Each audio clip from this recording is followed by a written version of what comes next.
اپنی قوم کے لیے کوئی اتنا بہتر پیغام نہیں لاتا جتنا میں تمہارے لیے لے کر کے آیا ہوں، تم مانو، اور یہ کچھ نہیں ہے جدھر تم پڑے جا رہے ہو، مجھے میرے رب نے تمہیں راہ یاب بنانے کے لیے اپنا پیغمبر منتخب فرمایا ہے۔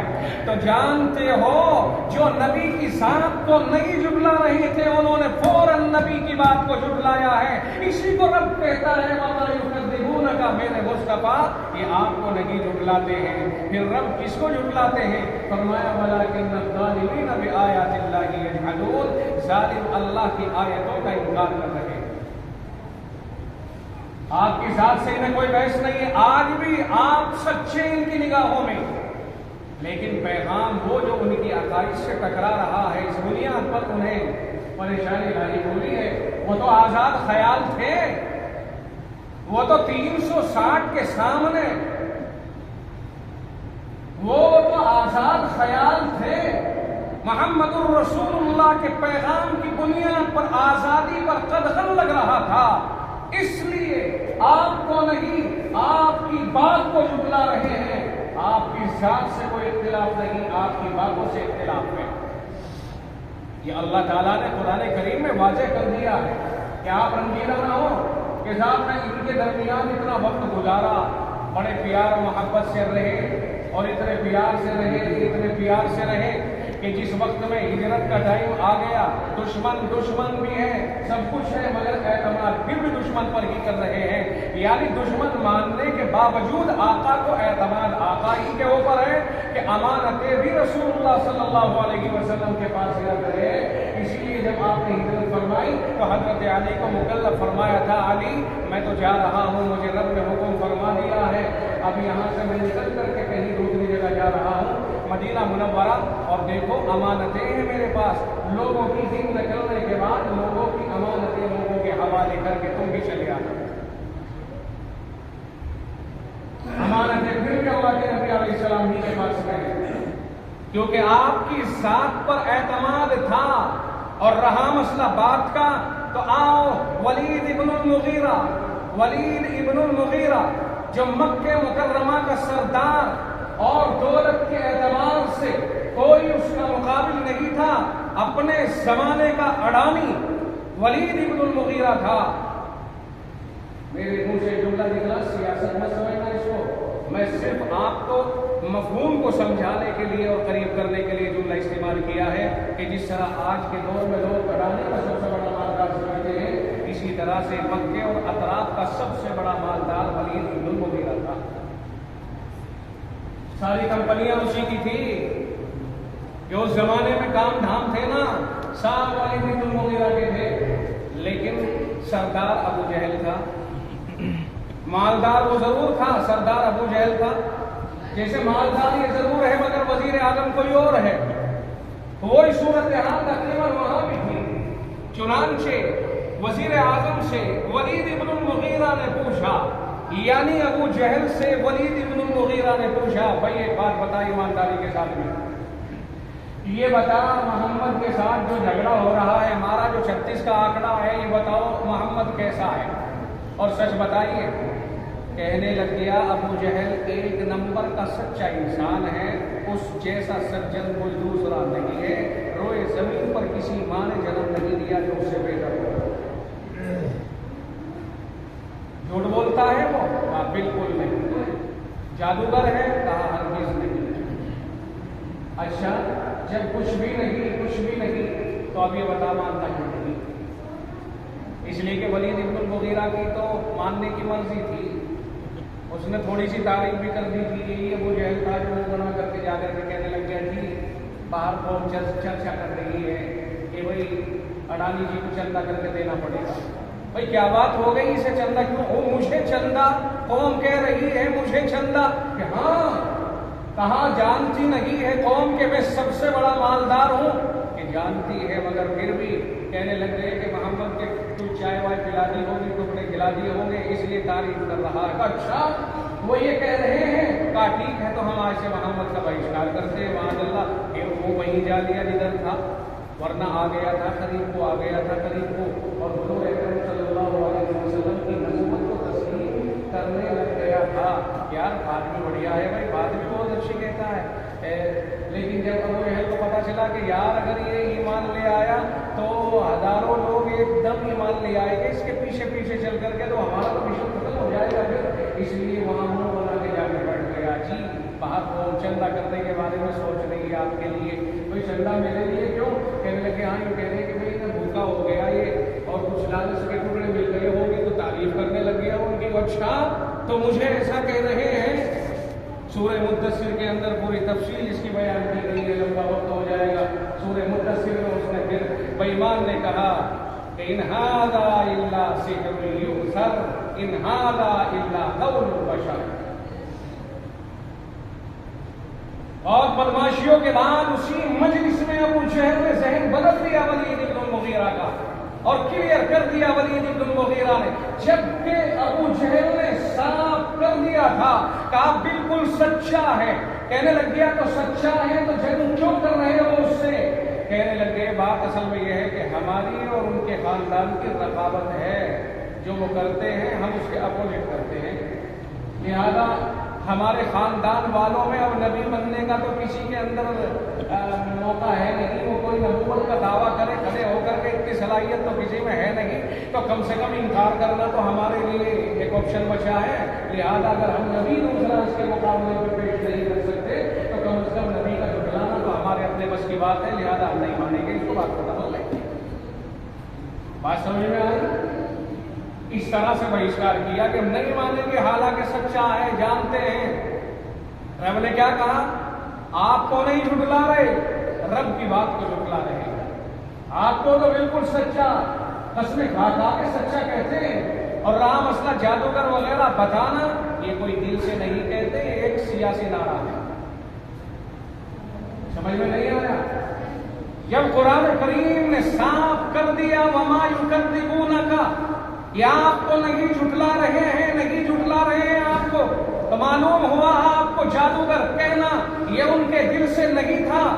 آپ کو ساحر کہنا، کاہن کہنا، شاعر کہنا آپ کو یہ دل سے نہیں تھا، بلکہ ایک سیاسی نعرہ تھا تاکہ عوام میں یہ سیاسی نعرہ جائے اور عوام اس سے متاثر ہو جائے. جیسا کہ آج بھی سیاسی لوگ غلط باتوں کو خوب اپنی تقریروں میں اجاگر کر کے لوگوں کا دماغ خراب کر دیتے ہیں. فلاں دھرم خطرے میں پڑا ہوا ہے، سیاسی نعرہ ہے کہ نہیں ہے؟ یہ باتیں اس طرح کی تھی، اس زمانے میں بھی چل رہی تھی، حضور اکرم صلی اللہ علیہ وسلم کے زمانے میں بھی چل رہی تھی. ورنہ کس کی ماں نے دودھ پلایا تو رسول اللہ کی تکذیب کر دے؟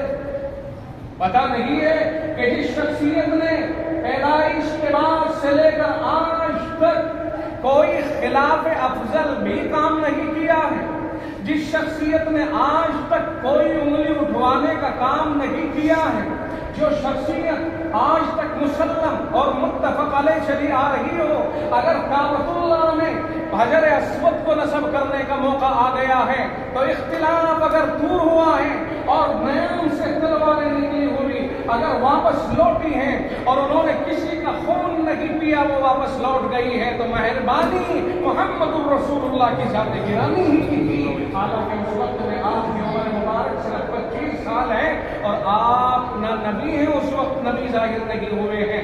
آپ تو ایک عام جنتا کے افراد میں سے ایک فرد تھے اس زمانے میں، لیکن آپ کی شخصیت اور آپ کا حسن سلوک اور آپ کی زندگی کے جو خد و خال تھے وہ مسلم تھے سب کے درمیان.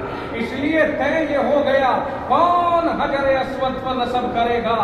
لڑائی کے لیے تیار، ہر قبیلہ چاہتا ہے کہ یہ حجر اسود میں وہاں پر لگا دوں، کیونکہ اس وقت میں کعبۃ اللہ کی تعمیر ہو رہی تھی اور اسے لگانے کا مسئلہ تھا.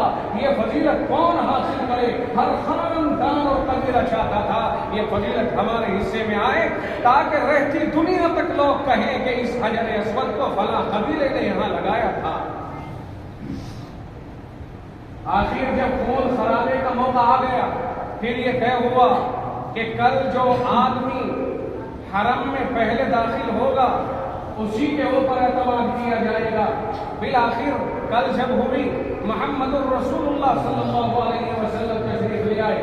آپ یہ نہ سمجھیں کہ رسول اللہ کو علم ہو گیا تھا اس لیے آپ حرص میں پہلے چلے آئے تاکہ میرا موقع لگ جائے. نہیں، آپ خالی الذہن ہیں، لیکن اللہ نے آپ کے دل میں ڈالا، آپ بیت اللہ کی طرف نکل پڑے۔ جب آپ حدود میں پہنچے ہیں، جو بیٹھے ہوئے تک رہے تھے کہ کون سب سے پہلے آئے گا، وہ فیصلہ کرے گا، دیکھا کہ محمد رسول اللہ پہلے تشریف لا رہے ہیں، سب کی خوشی کے کوئی انتہا نہیں رہی، اور سب نے بیک زبان کہا یہی شخصیت ہے جو ہمارے درمیان بہترین فیصلہ کرے گی۔ آپ نے طریقہ یہ اپنایا، ایک چادر منگوائی اور اس میں اپنے دست مبارک سے اس حجر اسود کو رکھا، اور پھر سب سے کہا ہر قبیلے کا سردار آئے اور اس کو چادر کو پکڑے ہر طرف سے۔ وہاں سے پکڑی گئی اور پھر وہاں پہنچایا سب نے، پھر آقا نے اپنے دست مبارک سے اٹھا کے رکھ دیا، سب کو فضیلت بھی حاصل ہو گئی اور جھگڑا بھی ختم ہو گیا۔ جس شخصیت کے کارنامے ہی کچھ عجیب و غریب ہے، اس ذات کو جھٹلانا یہ ہر ایک کے بس کی بات نہیں ہے، لیکن جھٹلایا کیوں گیا؟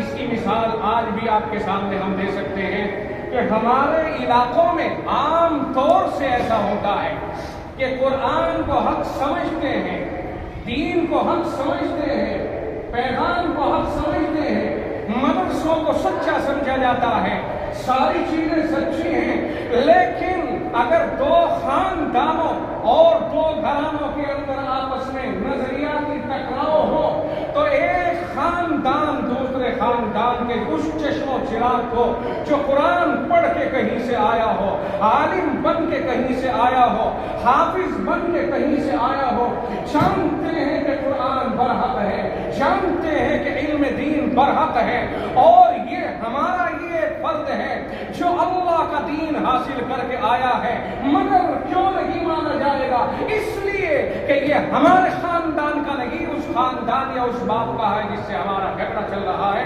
لہذا ہم اسے تسلیم نہیں کریں گے۔ نہ جانے کتنے گاؤں ایسے ہیں جہاں یہ حافظ اور مولوی بیچارے نکارے جاتے ہیں اور کہیں دوسرے گاؤں میں جا کے پناہ دے کے وہاں دین کا کام شروع کرتے ہیں۔ ہمارے درمیان میں وہ مقبول کیوں نہیں ہوتے؟ کہا کہ تو فلانے کا بیٹا ہے، وہ ہے تو وہ ہمارے سامنے ہے کون؟ اس لیے آج بھی یہ ریت چلی آ رہی ہے جو ابو جہل نے بتائی ہے۔ میری بات سمجھ میں آ رہی کہ نہیں آ رہی؟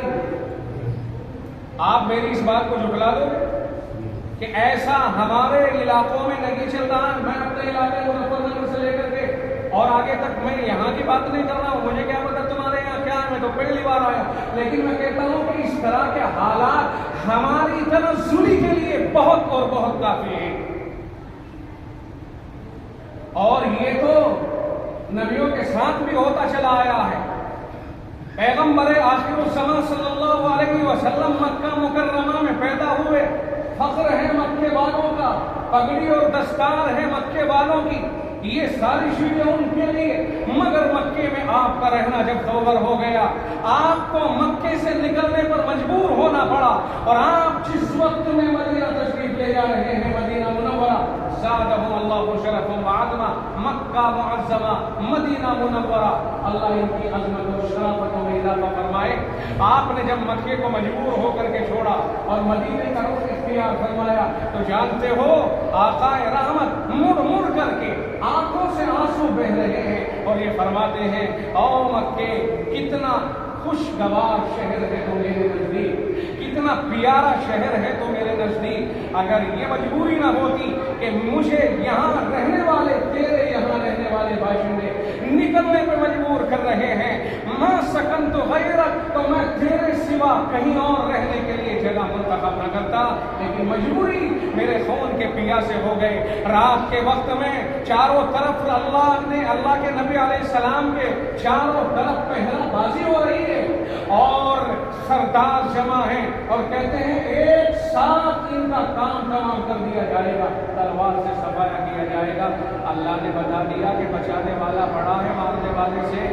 میرے محبوب آپ ایسا کریں، آج کی رات آپ اپنا سفر ناپیں، آپ کو ہم نے جدھر اشارہ کیا ادھر چلے چلیے، یہاں سے اللہ نے بچا دیا اور حکم مل گیا ایک مٹھی مٹی اٹھائیے، آپ نے اٹھائی اور اللہ نے پڑھنے کے لیے کچھ بتایا، آپ نے پڑھا اور پھر اللہ نے حکم دے دیا پھینک دو اسے، پھینک دیا۔ قرآن کریم کہتا ہے وما رمیت اذ رمیت ولکن اللہ رمی، جو آپ نے پھینکا تھا اس وقت میں جب پھینکا تھا تو وہ در حقیقت آپ نے نہیں، آپ نے تو دیکھنے کے اعتبار سے پھینکا ہے اور کیفیت اور کنڈیشن کے حساب سے اللہ نے پھینکا ہے، ولیکن اللہ رما، اللہ نے وہ مٹی پھینکی ہے۔ یعنی ایک چیز ظاہر میں نظر آ رہی ہے کہ پھینکنے والے مصطفیٰ کائنات ہے، مگر چونکہ مصطفیٰ کی کیا طاقت ہے کہ وہ اس میں تاثیر پیدا کر دے، در حقیقت تاثیر پیدا کرنے والا رب تھا، آنکھوں تک پہنچانے والا رب تھا، اس پھول کو اڑانے والا رب تھا،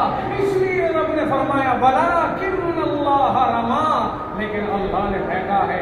ایک وجودی شے کو عدم کا درجہ دیتے ہوئے رب نے کہا ولیکن اللہ رما۔ بہت عجیب بات ہے۔ خیر، اللہ نے اپنے محبوب کو بچایا اور آپ تشریف لے گئے اور مڑ مڑ کر کے مکے کو دیکھ دیکھ کر کے روتے ہوئے فرما رہے ہیں کہ کتنا پیارا شہر ہے، میری مجبوری ہے تجھے چھوڑنا، اگر یہ مجبوری درپیش نہ ہوتی، یہ میرے خون کے پیاسے نہ ہوتے تو میں تیرے سوا کسی اور جگہ جا کر کے اپنے کو آباد نہ کرتا، اب مجھے جانا میری مجبوری بن رہا ہے۔ بہت سے لوگ کہتے ہیں صاحب حب الوطن من الایمان، حدیث گھڑ کر پیش کرتی ہے حب الوطن من الایمان، وطن سے محبت رکھنا ایمان کی نشانی ہے، یہ حدیث ہے۔ فرمایا نہیں، یہ گھڑی ہوئی بات ہے، جھوٹ ہے، حدیث نہیں ہے۔ حدیث یہ ہے جو میں نے آپ کے سامنے پیش کی ہے کہ آقا ہجرت فرما رہے ہیں اور وطن کی محبت میں رو رہے ہیں۔ معلوم ہوا وطن سے محبت رکھنا ایک فطری چیز ہے۔ اس سے بڑی دلیل حب الوطنی کے اوپر اور کیا ہوگی کہ آپ اپنی مجبوری کی بنا پر اپنے وطن کو چھوڑنے پر مجبور تو ہوئے، مگر اظہار بھی کر دیا کہ لوگوں میرا وطن چھوڑنا اختیاری نہیں ہے، اضطراری ہے، میں مجبوری میں وطن چھوڑ رہا ہوں، ورنہ وطن چھوڑنے کی چیز نہیں ہوا کرتی ہے۔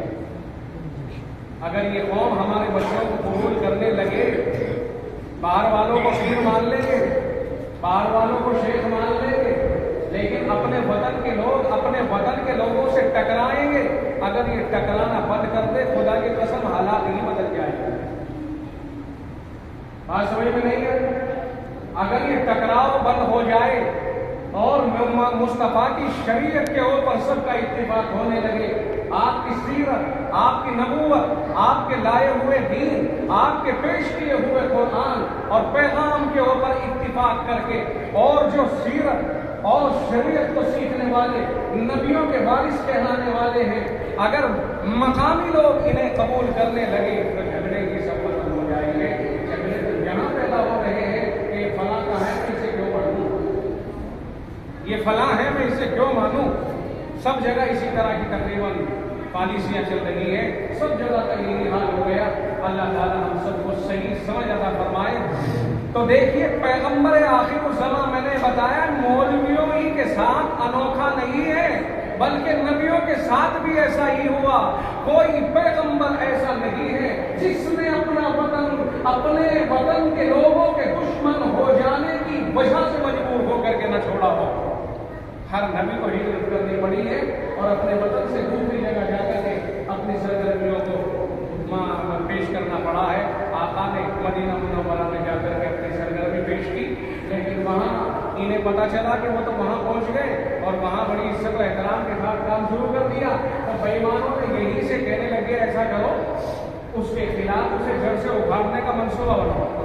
منصوبہ بنانے کے لیے پیسے کی ضرورت ہے، لہٰذا پیسہ اکٹھا کرو۔ پیسہ اکٹھا کرنے کے لیے تجارتی قافلہ بھیج دیا کہ ان کے شام کون لے کے جائے گا اس قافلے کو؟ کہا یہ ابو سفیان لے جائے گا۔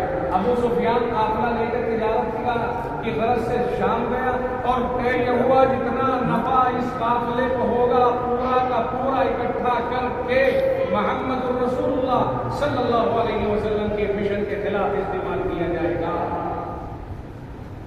دیکھیے وہاں پہنچ گئے، پھر بھی جینے نہیں دے رہے ہیں۔ ہم کسی کو کچھ کہہ رہے ہیں کیا؟ بولو بولو، ہم کسی کو کچھ کہتے ہیں کیا؟ ہمارے مدرسوں میں کون سی 147 ہے؟ ہمیں تو قاعدے پارے پڑھانے کے لیے دوپہر کے وقت میں دال روٹی کھانے کے لیے بھی پیسے میسر نہیں آتے۔ ہم تو مانگ کے قوم کے سامنے ہاتھ پھیلا کے لاتے ہیں۔ اور لوگوں، یہ بھوکے بچے بیٹھے ہیں، ان کے لیے کچھ چاہیے۔ کوئی تم میں سے 2 کلو دال دیتا ہے، کوئی تم میں سے 10 گھڑی ناج دیتا ہے، کوئی تم میں سے کچھ دیتا ہے، اسے اکٹھا کر لیا اور بوریوں پہ بیٹھ کر کے نیچے پڑ کے سونے والے، 1 کلو دال میں 10 کلو پانی ڈال کر کے کام چلانے والے، اور پھر اس کے بعد میں اللہ اللہ کر رہے ہیں، مگر جانتا ہے کہ کچھ نہیں ہے، لیکن مشن کو روکنے کے لیے، کیونکہ انہی کے پاس وہ مشن ہے جو اللہ سے ملانے والا ہے، اور شیطان کی پوری طاقت یہ ہے کہ اللہ سے اس کے بندوں کا رشتہ کیسے توڑا جائے۔ جب تک یہ مولویوں سے جڑی رہے گی قوم، اللہ سے جڑ جائے گی، اور شیطان نہیں چاہتا کہ دوزخ سے پرے رہے، دوزخ سے ادھر رہے، وہ چاہتا ہے سب دوزخ کے اندر داخل ہو جائے۔ ورنہ جانتے ہیں سب کہ مدرسوں مسجدوں میں کوئی ایٹم بم نہیں، جانتے ہیں سب کہ ہماری داڑھیوں میں AK-47 نہیں، جانتے ہیں کہ ہماری داڑھیوں میں توپ نہیں، مگر داڑھی والے، کرتے والے اور فلاں والے جاننے کے باوجود انجان بن کے الزام لگاتے ہیں۔ مقصد کیا ہے کہ قوم میں دہشت پھیل جائے اور لوگ ان کے قریب لگنے کی طرف متوجہ نہ ہو، کیونکہ ان کے قریب لگیں گے تو رستے پہ آئیں گے، شیطانی مشن کمزور ہوگا، جنت کے حقدار بنیں گے، قرآن کا مشن لے کے چلیں گے، قرآن کے حافظ بنیں گے، عالم بنیں گے، حرام کاریوں سے ہٹ جائیں گے، شرابی شراب سے توبہ کر لے گا، جواری جوئے سے توبہ کرے گا، ناسانی زنا سے توبہ کرے گا، اور رشوت خور رشوت سے باز آئے گا، سود خور سود سے باز آئے گا، ڈکیت ڈکیتی سے باز آئے گا، ماں باپ کی بے احترامی کرنے والے، جھوٹ بولنے والے اور معاشرے کے اندر فساد برپا کرنے والے نیک راہ کے اوپر لگ جائیں گے۔ اس لیے ان سے انہیں دور رکھا جائے، نہ تو یہ ان کے قریب جائیں گے اور نہ ہی یہ اس برے مشن سے ہٹیں گے۔ مسئلہ دنیا میں یہ چلتا رہے گا کہ شیطان کا ننگا ناچ ناچا جاتا رہے گا، یہ ایک مشن ہے شیطان مستقل طور سے۔ ورنہ کیا آپ جانتے ہو کہ کسی مدرسے میں کبھی اس طرح کا کوئی عمل ہوتا ہو؟ پھر بدنام کیوں کیا جا رہا ہے جی؟ بدنام اس لیے کیا جا رہا ہے کہ یہ سچا مشن آگے بڑھ کر کے، اور یہ جو پورا مشن ہے جس کے تحت ہم آگے بڑھ رہے ہیں وہ نہ ہو۔ یہی تو دشمنی تھی اللہ کے نبی سے۔ ان لوگوں نے کیا کیا تھا؟ پتھر اٹھایا۔ جب حضور علیہ السلام نے فرمایا نا اے لوگوں میں بہت اچھا پیغام لے کے آیا ہوں، تو پتھر اٹھا کے کیا کہتا؟ سب سے پہلے حضور اکرم صلی اللہ علیہ وسلم کا چچا ہی ہاتھ میں پتھر اٹھا کے کہتا ہے تبا لک یا محمد لہذا جمعتنا۔ کیسی بری گالی دی، کتنی بری بددعا دی، کہنے لگا تیرا ناس ہو، تو نے اس لیے ہمیں یہاں اکٹھا کیا تھا۔ اجعل الآلہۃ الہا واحدا، سب کو ایک میں پرو دیا، بھلا ایک سے کہیں کام چلنے والا ہے؟ معاذ اللہ، ہاتھ میں پتھر کیوں آیا؟ نبی کی ذات کے لیے نہیں بلکہ نبی کی بات کے لیے آیا ہے۔ وہاں ذات سے اختلاف نہیں، بات سے اختلاف ہے۔ اسی لیے معلوم ہوا کہ پھر پیغمبر کی دو حیثیتیں ہیں، ایک ہے ولادت، ایک ہے مقصد ولادت۔ ولادت سے کوئی اختلاف نہیں تھا، مقصد ولادت سے اختلاف تھا۔ پیغمبر کی ایک حیثیت ہے کہ آپ کی ولادت ہوئی، کون انکار کر رہا ہے کہ آپ پیدا نہیں ہوئے؟ سب نے کہا عبداللہ کے گھر یتیم آ گیا، آمنہ کا لخت جگر آ گیا، عبد المطلب مبارک ایسا پوتا آ گیا جو دیکھتا ہے وہ دیکھتا ہی رہ جاتا ہے، جو دیکھنے ایک بار چلا گیا وہ محو ہو گیا، مست ہو گیا۔ مقدر جاگتا ہے دائی حلیمہ سعدیہ کا کہ ان کی گود میں آمنہ کا لخت جگر عبداللہ کا در یتیم آ گیا، اور جس علاقے میں چلا گیا اس علاقے سے خوشحالیاں ہی خوشحالیاں نظر آنے لگ گئی، تنگ دستیاں ختم ہو گئی، بکریوں میں دودھ نہیں ہے دودھ پیدا ہو گیا، جنگلوں میں اگر ہریالی نہیں ہریالی پیدا ہو گئی۔ آپ کی ہر چیز کو اللہ نے عجیب و غریب نرالا بنایا، پیدائش سے لے کر کے وفات تک، پیر سے لے کر کے سر تک ہر چیز نرالی، اور نبوت کے اوپر دلیل اور براہین، دلائل اور براہین، ہر چیز آپ کی ہتھیلی آپ کی نبوت پر دلالت، آپ کی انگلی آپ کی نبوت و صداقت پر دلالت، آپ کی پیر کی ایڑیاں آپ کی نبوت و صداقت پر دلالت، آپ کا لعاب دہن آپ کی نبوت و صداقت پر دلالت، میں زیادہ تفصیل میں نہ جاؤں، آپ جانتے ہو کہ صلح حدیبیہ ہوئی، 1500 کا لشکر پیاسا ہے، یا رسول اللہ اللہ کے رسول پیاس بہت شدید ہے، فرمایا کچھ پانی ہو تو لے آؤ، تقریباً 1 لیٹر پانی ایک مگ میں آ گیا، آپ نے اپنی یہ ہتھیلی اس طرح سے اس مگ کے اوپر رکھ دی ہے، خدا کی قسم ہتھیلی دنیا کی ہے، ہتھیلی تمہاری ہے، لیکن وہ محمد رسول اللہ کی ہتھیلی ہے جو کسی اور کی نہیں، ہتھیلی خود دلالت کر رہی تھی کہ یہ عام ہتھیلی نہیں بلکہ نبوت کی ہتھیلی ہے، ہتھیلی رکھتے ہی پانی کے فوارے چالو ہو گئے، اور صحابہ کا بیان ہے کہ آپ کی ہتھیلی کے بیچ انگلی کے بیچ سے اس طرح پانی جاری ہوا کہ اگر ہم نہ روکنے کی درخواست کرتے تو جزیرۃ العرب میں سیلاب آنے کا اندیشہ تھا۔ آپ کی ہر چیز نبوت پر دلیل ہے، آپ نے اگر یوں انگلی اٹھائی، آج دنیا میں طاقت و سطوت اور جبروت اور ساری چیزوں کے انبار لگے پڑے ہیں، آج ایٹمی طاقتیں تمہارے پاس، آج ہر طرح سے سیارے طیارے آج تمہارے پاس ہر چیز ہے، مگر جاؤ پوری دنیا کی طاقتوں کو چیلنج ہے کہ یہ نکلنے والا آسمان فلکیت کے اوپر روزانہ رات کو چیلنج کرنے والا چاند جسے بہت سے لوگ اپنا ماما بتاتے ہیں، جاؤ بھانجو ماما کی خدمت میں درخواست کر لو، خدا کی قسم یہ چاند ہے، خدا کی مخلوق ہے، نہ کسی کا باپ ہے نہ کسی کا ماموں، نہ کسی کا بھانجا ہے نہ کسی کا بھتیجا، یہ ایک مخلوق ہے اللہ کی قدرت کاملہ پر، جو انسانوں کی خدمت کے لیے اللہ نے آسمانوں کے بیچ میں، زمین و آسمان کے درمیان میں چالو کر دیا ہے تاکہ اللہ کی مخلوق کو یہ روشنی بخشے، فائدہ پہنچائے، پھلوں کے اندر مٹھاس پیدا کرے وغیرہ وغیرہ۔ یہ چاند اس مقصد سے پیدا کر دیا گیا ہے۔ اب یہ چاند ہے، دنیا کی کوئی طاقت اس کا کچھ بگاڑ سکتی ہے تو بگاڑ لے، آؤ دنیا کو چیلنج کر کے ایک طرف سے چلتا ہے دوسری طرف پہنچ جاتا ہے، 12 مہینے روزانہ چیلنج کرتا ہوا نکل جاتا ہے، مگر قربان جائیے اگر کفار نے محمد الرسول اللہ صلی اللہ علیہ وسلم کو عاجز کرنے کے لیے یہ کہا کہ اگر تم چاند کے 2 ٹکڑے کر دو تو ہم تمہیں نبی تسلیم کر لیں گے، آقا رحمت نے فرمایا اگر تم اپنے اس قول میں سچے ہو اور ایسا ہو جائے کیا واقعی تم مجھے نبی تسلیم کرو گے؟ سب نے کہا تھا مینا کے میدان میں، کہا ہم تمہیں نبی تسلیم کریں گے۔ وہ جانتے تھے کہ یہ ٹوٹنا محال ہے، اس لیے مذاق اڑانا آسان ہے، انہوں نے اپنی طرح سمجھا۔ آقا نے اللہ کی طرف رجوع کر کے اجازت حاصل کی، اللہ کی طرف سے اشارہ مل گیا ہے، قرآن کریم کہتا ہے اقتربت الساعة وانشق القمر وإن يروا آية يعرضوا ويقولوا سحر مستمر۔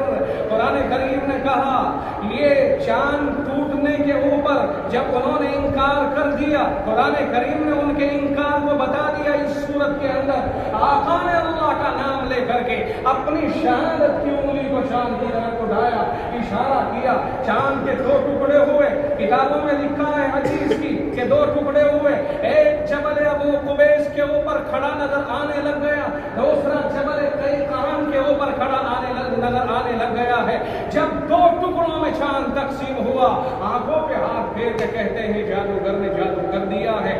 جانتے تھے کہ جادو نہیں کیا ہے، مگر انہوں نے دوسرے لوگوں کو تاکہ ایمان میں داخل نہ ہو جائیں انہیں اپنے جھانسے میں لانے کے لیے، جیسا کہ فرعون نے اس وقت میں جب جادوگروں کے مقابلے پہ موسیٰ علیہ السلام نے اپنے ڈنڈے کو زمین پہ ڈالا تھا اور اس نے اژدہا بن کے جادوگروں کے کرتب کو نگل لیا تھا اور پھر فرعون کی طرف بڑھا اور ادھر جادوگروں نے ایمان قبول کر لیا، سجدے میں جا پڑے تو فرعون نے ایک سیاسی پیترا چلا تھا اور کہنے لگ گئے تھا کہ کیا تم ایمان لا رہے ہو قبل ان آذن لکم، میری تمہیں اجازت ہونے سے پہلے ہی تم ایمان لے آئے، میری اجازت کا انتظار نہیں کیا ہے۔ وہ ڈرایا تھا اس نے اور کہاں ایسی سزائیں دوں گا تمہیں کانپ جاؤ گے، میں تمہیں مخالف سمت سے کاٹ ڈالوں گا۔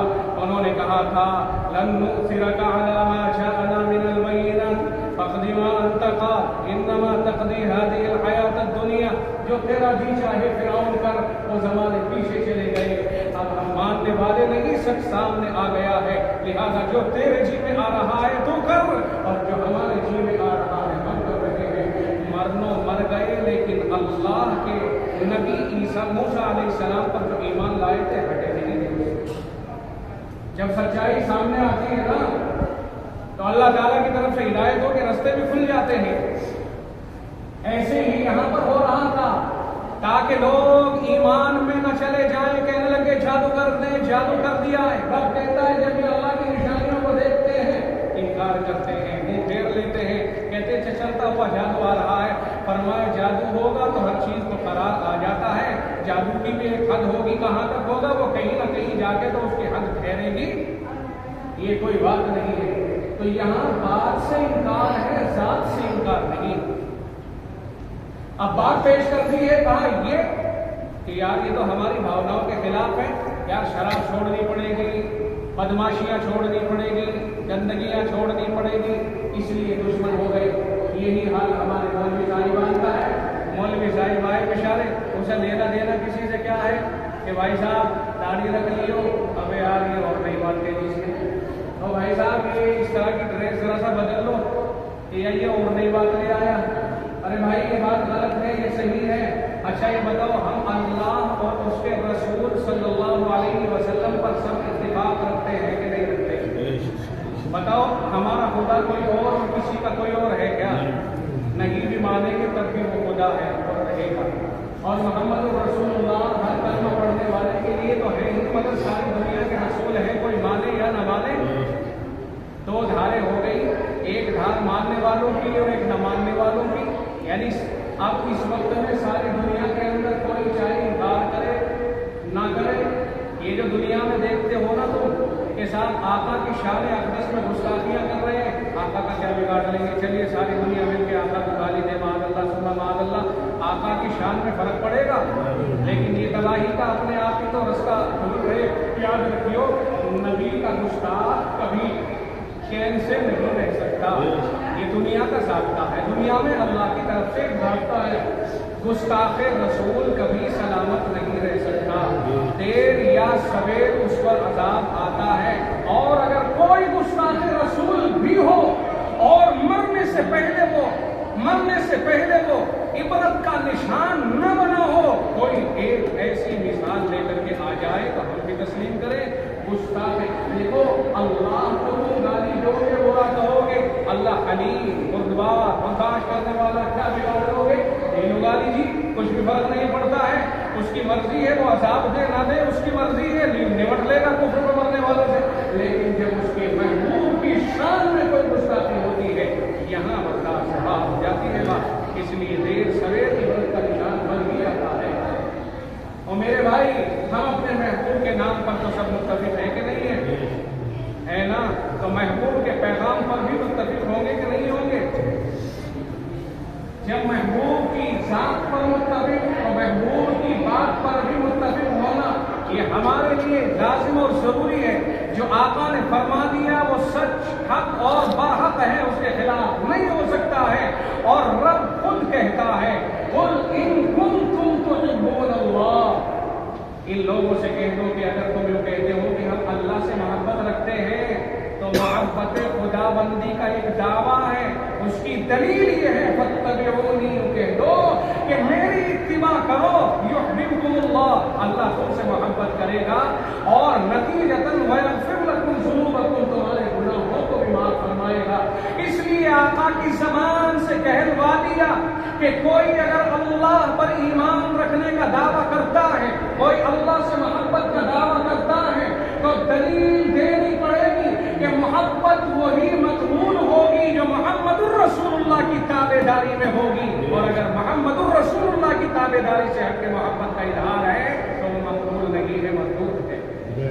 ہم نہیں کہتے، اللہ نے محمد الرسول اللہ صلی اللہ علیہ وسلم کی زبان اقدس سے کہلوایا ہے۔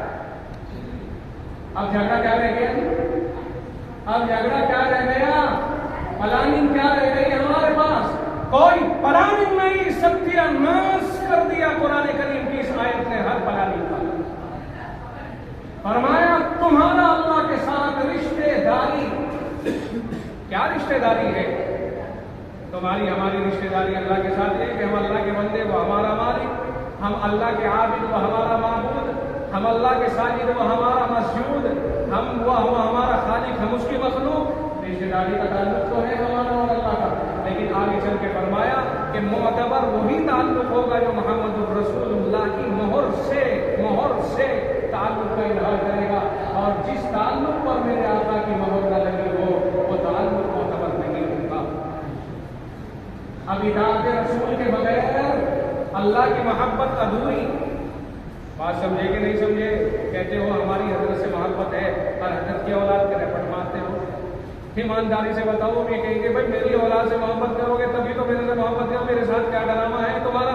یار میرے سے تو آ کر کے تم ملتے ہو، سلام دعا کرتے ہو، اور جہاں کوئی میرا بچہ مل جائے اس کے رپٹ کھینچ دیتے ہو، اسے دھکے دیتے ہو، کھدیڑتے ہو، گالیاں دیتے ہو. تو یار میرے ساتھ میں کیا محبت، پہلے ان سے تو کرو. یہ تو ایک مثال ویسی ہی دی ہے میں نے بات کو قریب کرنے کے لیے. محمد رسول اللہ کے طریقے سے ہٹ کر کے اگر کوئی اللہ سے محبت کا اظہار کرے گا وہ مقبول نہیں ہے. یہ رشتہ ہے. اطاعت رسول میں ہی اطاعت خدا بندی مثبت ہے. جہاں اطاعت رسول نہیں وہاں اطاعت خدا بھی نہیں. اللہ نے تو صاف کر دیا بھائی میرے محبوب سے تصدیق لے کے آ جاؤ، میں تمہاری تصدیق کر دوں گا. میرے محبوب نے اگر تصدیق نہیں کی ہے تو میں تمہاری تصدیق نہیں کروں گا. اپنے پاس سے کوئی کچھ نہیں، سب وہی ہے جو رسول اللہ صلی اللہ علیہ وسلم نے ہمیں دے دیا ہے. یہی وجہ ہے کہ جناب محمد رسول اللہ صلی اللہ علیہ وسلم کے پاس کچھ لوگ آئیں گے قیامت کے دن حوض کوثر پر اور فرشتے انہیں دھکے دیں گے. آقا فرمائیں گے یار یہ میرے امتی ہے.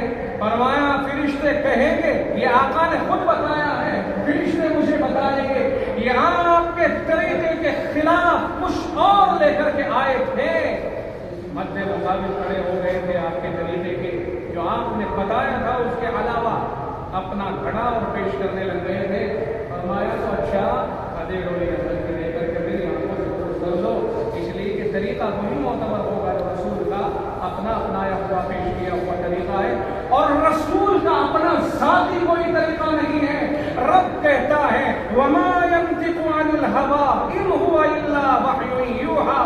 پیغمبر اپنی زبان سے کچھ نہیں ارشاد فرماتے، آپ کی زبان پر جو بھی چڑھتا ہے وہ رب کی طرف سے وحی ہوا کرتا ہے.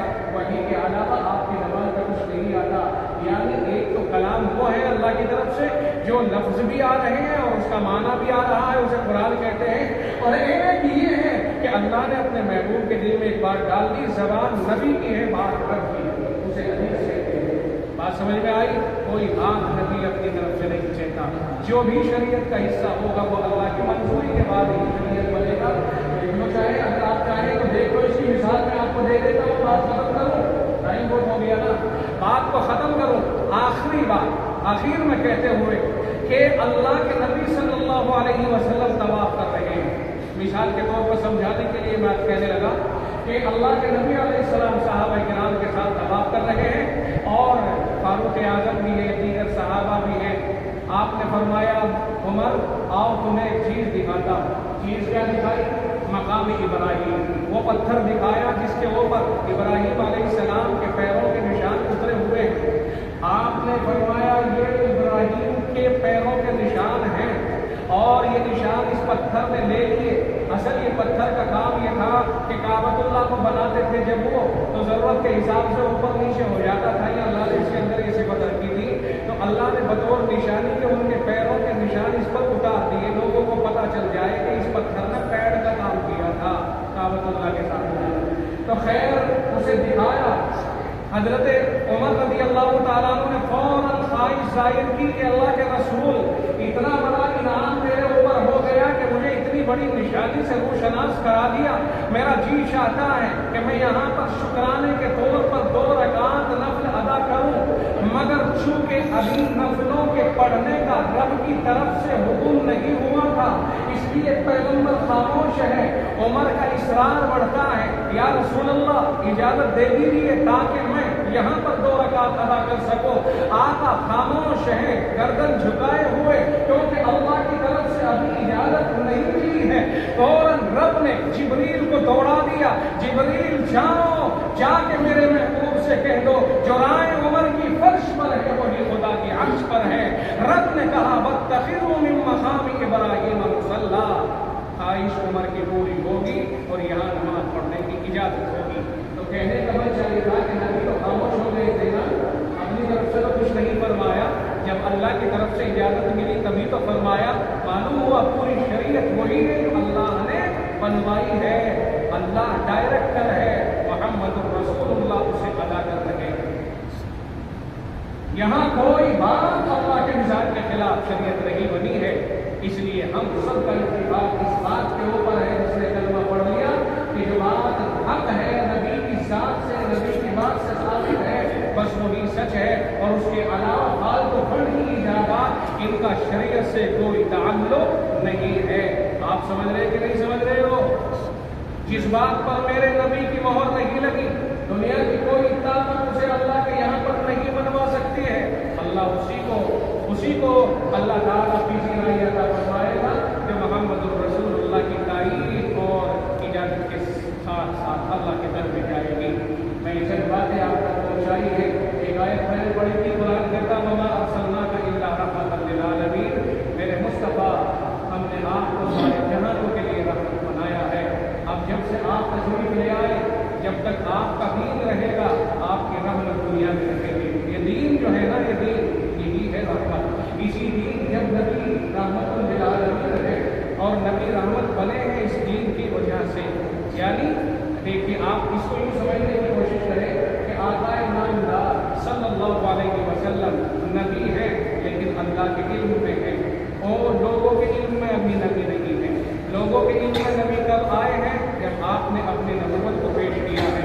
آپ جس وقت میں غار حرا پہ پہنچے ہیں، غار حرا پہ آپ کی عمر کے 40 سال مکمل ہو گئے، لیکن محمد بن عبداللہ کی حیثیت سے اوپر چڑھے ہیں، اور جب جبریل نے اللہ کا پیغام اقرأ بسم ربک الذی عطا فرمایا، 5 آئے تھے، آپ پہ پہلی وحی آئی تو چڑھے تھے پہاڑ پر محمد بن عبداللہ کی حیثیت سے، لیکن قرآن آیا تو اترے ہیں محمد الرسول اللہ کی حیثیت سے۔ آپ سمجھ میں آ گئی ہے؟ نبی صلی اللہ علیہ وسلم رسول کہلائے قرآن کے آنے کے بعد، اب آپ پر جو رسالت کا پیغام قرآن کی شکل میں آیا ہے، جب تک یہ پیغام ہے آپ کی رحمت للعالمین پوری دنیا کے اوپر قائم دائم ہے، اور جیسے ہی یہ پیغام رحمت دنیا سے سمٹ جائے گا، اور دنیا میں اگر کوئی اس رحمت کا ایک جز بھی اپنے پاس رکھے گا، توجہ رہے آخری بات، کوئی ایک جز بھی اپنے پاس رکھے گا، یعنی جس کو اللہ کے رسول نے وہ فرمایا ہے کہ جب تک کوئی اللہ کہنے والا دنیا میں رہے گا قیامت نہیں آئے گی۔ یہ رحمت کا ایک حصہ بھی اگر دنیا میں رہا اس وقت تک قیامت نہیں آئے گی۔ معلوم ہوا پوری دنیا روزی روٹی کھا رہی ہے مسلمانوں کی مدد سے۔ ایسا سے کمپنی میں مبتلا مت ہونا، تم ہو تو دنیا ہے، تم نہیں ہے تو کوئی بھی نہیں ہے۔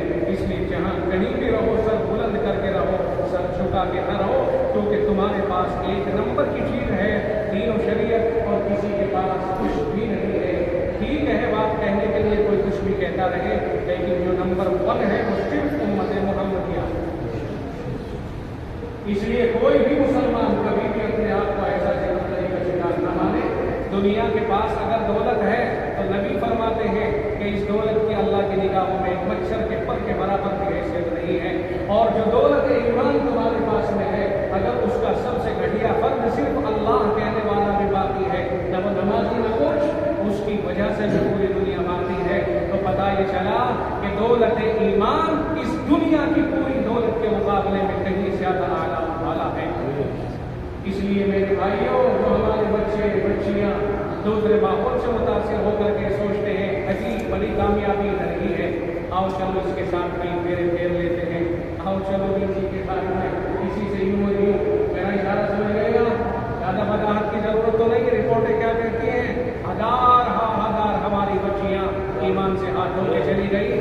پتہ ہونا چاہیے یہ ایمان وہ ہے کہ ساری دنیا، میں نہیں کہتا، میرے محبوب کا ارشاد ہے لو کانت الدنیا تعدل عند اللہ جناح بعوضۃ ما سقى کافر منها شربۃ ماء او کما قال، فرمایا اگر ساری کائنات آسمان و زمین کے درمیان کی ساری چیزیں اگر اللہ کی نگاہوں میں ایک مچھر کے پر کے برابر کی حیثیت رکھتی تو اللہ کسی اپنے دشمن کو ایک گھونٹ پانی نہ دیتا، کوئی ایک گھونٹ پانی کا روادار نہ ہوتا، مگر چونکہ دنیا کی کوئی ویلو ہی نہیں ہے، کسی پر وہ خربو جائے تو کتنے ہی جائیں، اس سے اللہ کو کوئی پرواہ نہیں، واللہ غنی عن العالمین، سارے جہان سے بے پرواہ ہے۔ لیکن ایک طرف یہ ساری دنیا جو مچھر کے پر کے برابر نہیں، اور ایک طرف لفظ اللہ جو وہ کسی کی زبان پہ چڑھ جائے، نہ وہ نمازی نہ حاجی نہ روزے دار نہ حافظ نہ عالم، مگر صرف اللہ اس کی زبان پہ آ جاتا ہے۔ ایک آخری درجے کا ایک آدمی پوری دنیا میں رہے تو صرف اس کی برکت سے پوری دنیا بچی رہے گی۔ اب بتاؤ ایمان کی ویلو اور اس دنیا کی ویلو بھلا کہیں انہیں یہ دیے رکھے ہیں ہے کوئی؟ لیکن ہمارا جوان ایمان کی طاقت کو محسوس نہ کر کے اور دوسروں کے ساتھ لگ کر کے ادھر چلا گیا، یا ہماری جوان بیٹی ایمان کی طاقت کو محسوس نہ کر کے کہ ایمان کی طاقت سے اللہ دائمی جنت عطا فرمائے گا اور ایمان نہ ہونے کی وجہ سے ہمیشہ کی جہنم دے دے گا، اس کو تو فرق کے طور پر سمجھنے کی ضرورت ہے۔ ایمان والا ہی ہے، ایمان جس میں نہیں ہے وہ ہے ہی کیا؟ ایمان والے بچے اور بچیوں کو اپنے ایمان کی ویلو کو سمجھنا چاہیے، اور یہ یاد رہے گنگا گئے گنگا داس اور جمنا گئے جمنا داس، یہ اللہ کو قبول نہیں ہے، ایسے لوگوں کو منافق کہا جاتا ہے۔ سمجھ میں آئی کہ نہیں؟ ادھر گئے تو کہنے لگ گئے انا معکم، ہم تو جی تمہارے ساتھ ہیں، ادھر آئے تو کہنے لگے ہم تو تمہارے ساتھ ہیں، اور ادھر والوں نے پوچھا تو وہاں کیا لینے گئے تھے، کہنے لگے ان کا ہم تو مذاق کرنے گئے تھے، مذاق کے طور پر ان کے پاس گئے تھے، ہم تمہارے ساتھ ہیں۔ ان گنگا داسیوں اور جمنا داسیوں کو اللہ کے یہاں کوئی پذیرائی حاصل نہیں ہے، ایک طرف کا ہو کر کے رہتا ہے تو صاف نظر آتا ہے، اور دو طرفہ سمجھنا بھی مشکل ہو جاتا ہے۔